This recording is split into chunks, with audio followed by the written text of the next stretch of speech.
जागो बजरंगबली, जागो, यही समय है। किसके लिए आईआईटी निकालूं सर, मैं बिना आईआईटी निकाले भी जीवन में बहुत बड़ा कर दूंगा, मेरे सपनों को लोग समझते नहीं हैं, ऐसी फीलिंग है ना आपके अंदर। कर दो यार अपनी माँ के लिए, कर दो अपने बाप के लिए, और किसी के लिए मत करो। उनके सपनों लिए कर लो, उनकी इज्जत के लिए कर लो। और अगर सच में, यदि सच में आपका मन नहीं हो पा रहा है, तो जाके उनसे अपने दिल की बात कह दो कि नहीं हो पाएगा। हो सकता हो थोड़ी दिक्कत हो समझने में, 1 दिन 2 दिन 3 दिन, फिर समझ जाएंगे। फिर आपके जो असल सपने हैं उनके लिए त्याग करो, उनके लिए बलिदान करो। आप एक बात समझ लो बेटा कि जो भी इंसान जीवन में कुछ बड़ा करता है, उसने बहुत सी चीजों का जीवन में त्याग किया होता है। या तो आज आप अपनी जिंदगी में त्याग कर लो, या तो आप कल अपनी जिंदगी में काश करना कि काश मैंने उस वक्त ऐसा किया होता। आज या तो जीवन में आप अपनी सबसे जो प्रिय चीजें हैं उनका बलिदान दे दो, या कल आप अपनी जीवन में अफसोस करना और ये महसूस करना कि एक गलती हो गई मुझसे, काश मैं उस वक्त इस चीज को सही कर पाता, और नहीं कर सकते।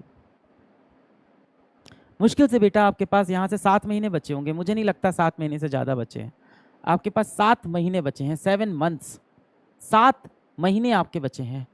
और अगले 7 महीने आपके जीवन के अगले 4 साल का फैसला करने वाले हैं कि अगले 4 साल आप भारत के किस कॉलेज में पढ़ोगे। 4 साल, 4 साल जीवन के किस कॉलेज में पढ़ोगे। ये 7 महीने इस बात का फैसला करने वाले हैं कि अगले 4 साल आप वो आईआईटी बॉम्बे की टी शर्ट्स पहन पाओगे कि नहीं, आईआईटी दिल्ली आपकी टी शर्ट के पीछे लिखा होगा कि नहीं, कि जब आप दिल्ली से अपने गांव के लिए जाओगे, अपने शहर के लिए ट्रेन में बैठोगे और टिकट चेक कराएगा और आपकी तरफ देखेगा, हो सकता हो आपके पास टिकट ना हो, तो भी वो आपको देख के कहेगा अच्छा आईआईटी दिल्ली से हो, मेरा बेटा भी तैयारी कर रहा है, उसकी जरा कुछ मदद कर दो। मैं ये नहीं कह रहा हूँ टिकट मत लेना, ले लेना, पर अक्सर मैंने देखा है आईआईटी के बच्चे कई बार टिकट ना लेके भी ट्रेन में चढ़ जाते हैं, और अक्सर लोग उनको छोड़ देते हैं क्योंकि उन्होंने जीवन में कुछ ऐसा किया होता है, लोगों को लगता है इनसे मिल लिए, यही बहुत बड़ी बात है। अगले 7 महीने इस बात का फैसला करने वाले हैं कि जब आप कॉलेज से अपने घर लौटोगे तो आपके घर के अगल बगल भीड़ लगी रहेगी लोगों की, जो पूछना चाहेंगे कि आईआईटी कैसे होता है, भैया आपने कैसे क्वालिफाई किया, दीदी आपने कैसे पढ़ाई की थी, क्या किया था आपने, आप कैसे टेस्ट देते थे। या जब आप लौट के आओगे तो अगल बगल वाले लोग ये बोलेंगे, हाँ नहीं पढ़े थे ये, हाँ किसी प्राइवेट कॉलेज पढ़ रहे हैं, 4 लाख जाती है इनकी साल की फीस, आजकल के बच्चे ऐसे ही हैं। 5 महीने, 7 भी नहीं बचे। एक बच्चा कह रहा है 5 महीने बचे। अगले 5 महीने इस बात का फैसला करने वाले हैं।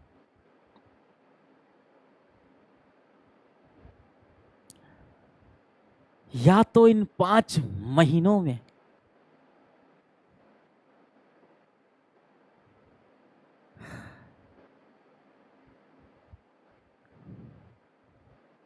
सब कुछ भूल के, सारी दुनिया भूल के, मोहब्बत कर लो अपनी पढ़ाई से, अपनी मेहनत से, अपनी जिंदगी से, अपने सपनों से। या तो फिर अगले 4 साल एक एवरेज कॉलेज में जाके अपनी ज़िंदगी बिता लो। मैं ये बिल्कुल नहीं कह रहा कि उसके बाद आप जीवन में बड़ा नहीं कर पाओगे, पर हाँ, अगले 4 साल आपकी कैंटीन में खाना अच्छा मिलेगा या नहीं, ये बात का फैसला अगला 5 महीना करेगा। अगले 4 साल आपके कॉलेज की जो लैब्स होंगी उसमें कंप्यूटर चल रहे होंगे कि नहीं, ये बात का फैसला अगले 5 महीने करने वाले हैं। अगले 4 साल आपको अपने ऊपर गर्व महसूस होगा या नहीं, ये बात अगले 5 महीने फैसला करने वाले हैं। पर हाँ, इसके लिए आप ऐसी भी खुद की स्थिति नहीं करना कि आप डिप्रेशन का शिकार हो गए, आप किसी बीमारी का शिकार हो जाए।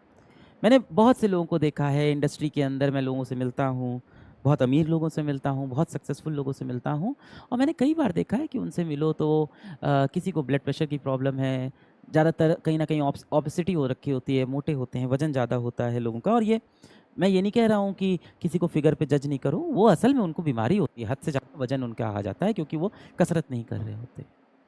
किसी को डिप्रेशन होता है, कोई दिन भर फ़ोन पे लगा रहता है, ऐसे लोग को मैं देखता हूँ तो मुझे लगता है ये भी ज़िंदगी अच्छी नहीं है। हम सब खुश रहने के लिए पैदा होते, तो ये भी आपको, ये आपके माँ बाप ऐसी ज़िंदगी भी नहीं चाहते आपके लिए, तो ये ज़िंदगी के सपने भी मैं आपको नहीं दिखाना चाहता। खुश रहना ज़रूरी है।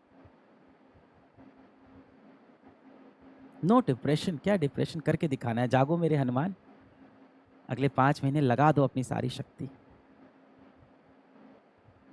है ना। आपके कुछ दोस्त कॉलेज पहुंच भी गए होंगे, कुछ दोस्त कुछ स्कूल में, आपके बैच में से कुछ बच्चे आईआईटी में पढ़ रहे होंगे इस समय, और आपको बड़ा खराब लगता होगा मैं सेलेक्ट नहीं हुआ हूँ।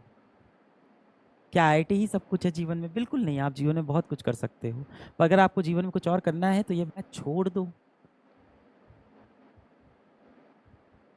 मैं समझता हूँ यार आपका दर्द, छोड़ भी तो नहीं सकते सर, माता पिता ने ही तो प्रेशर दे के आईआईटी की तैयारी कराई है, मैं थोड़ी करना चाहता था। है अभी भी भारत में ये दिक्कत है कि कहीं ना कहीं 50% बच्चा तो सिर्फ माता पिता के प्रेशर में आईआईटी की तैयारी कर रहा है, असल में करना नहीं चाहता।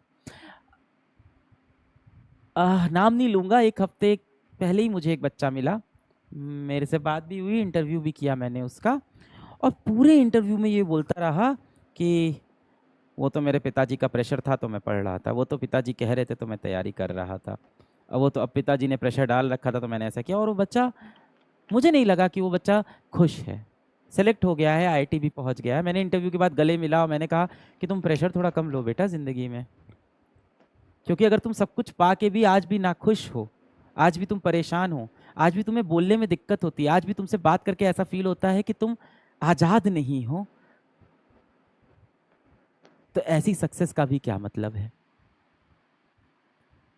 ना? ये वाला पार्ट अपने माँ बाप को आप दिखाइएगा कि ऐसी सक्सेस का भी क्या मतलब है जिस दिन आपका बेटा आईआईटी में तो पहुंच गया हो पर वो खुशी नहीं हो।